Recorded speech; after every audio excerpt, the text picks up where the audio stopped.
kuphi ngithatha intombi yendoda yami ngiyenze yami. Ningizwe kahle.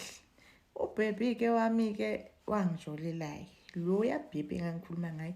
Wangijithela nje ngendlela athanda ngayo. Hhayi lo mchitho wakho omunye-ke waba long. Waba serious futhi. Hhayi intombazane-ke ingifonele. Mayingifonela ngangisemakhaya. Mayingifonela ithi kimi ithola inamba yami efonini kaSikwete Lengwana. Uyithi iyangibuza ukuthi ngubani. Mina nje yazi ngivele nje umoya wami ube phansi nje angikwazi lento yokuthi ngithukane nawe back and forth. Nje silosithukana nje angikwazi ukuthukana nomuntu. Umuntu mayengithiwa nje ngiyambuza ukuthi wenzani. Manje mina ngithini-ke kuwe? Oh, okay. Kuba yileyo nto leyo nje ngivele nje ngibe isinamba. Alright, ugela angibuze-ke, hayi ngithola inamba yakhe efonini kaSibani, ngicela ukubuza ukuthi uyini naye. Ethe wentombi, uboneni wena lapho? Athi hayi ngiyabona ukuthi ngathi niyathandana ngithi yikho-ke lokhu. Hayi inkinga nginaye lana ulele. Kanjani nathi hawu unaye lapho? Oh mina ngisemakhaya. Athi manje-ke ngicela ukubuza ukuthi ninesikhathi esingakanani nithandana. Ngithi hawu sesi sigijima la ko-4 years. Hawu okay. Hayi pho manje wena le ndaba ikuphatha kanjani? Mina ingiphathi kahle. Ngithi ngiphatha kanje ngawe nami. Athi nje hayi okay. Angibuze nje imibuzo ngimphendule nje kahle ugela. Yonke into efuna ukuyazi.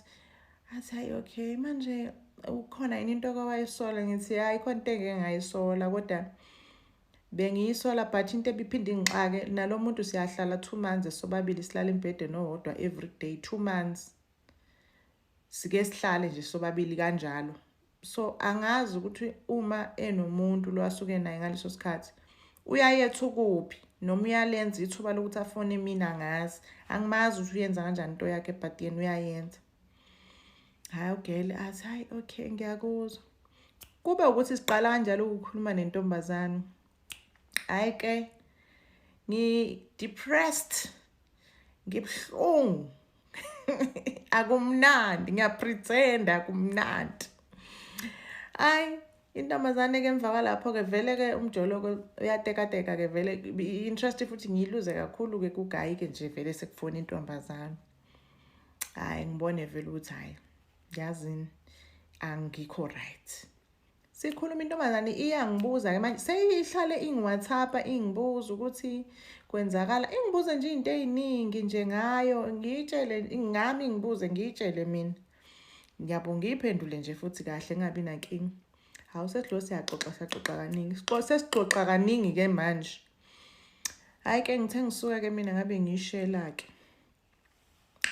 Ngabe nje ngiyishela angazi nami ukuthi ngangiyishelelani but nje ngayishela.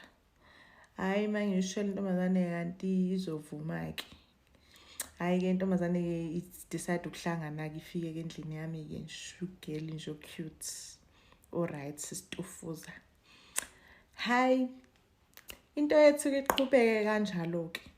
Umfana-ke ubesebenza kwenye province esesishiye thina kule province. Uma ebuya abuye umfana mayebuyile angisho asayingena indaba yami.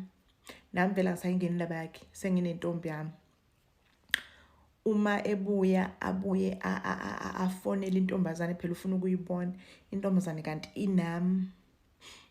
Bese ngiyambuza ugeni ngithi ufuna ukuya?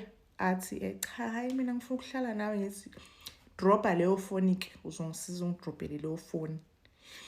Umfana fona kaningi ngithi vala leyo phone. Avala ifone ugela aqhubeka spend isikhathi nami uma yithululu aphume kumfana engasayingena indaba yamfana esekhethile ama feelings ngapha kumina. Ningangibuzi izinto eziningi. Baba yini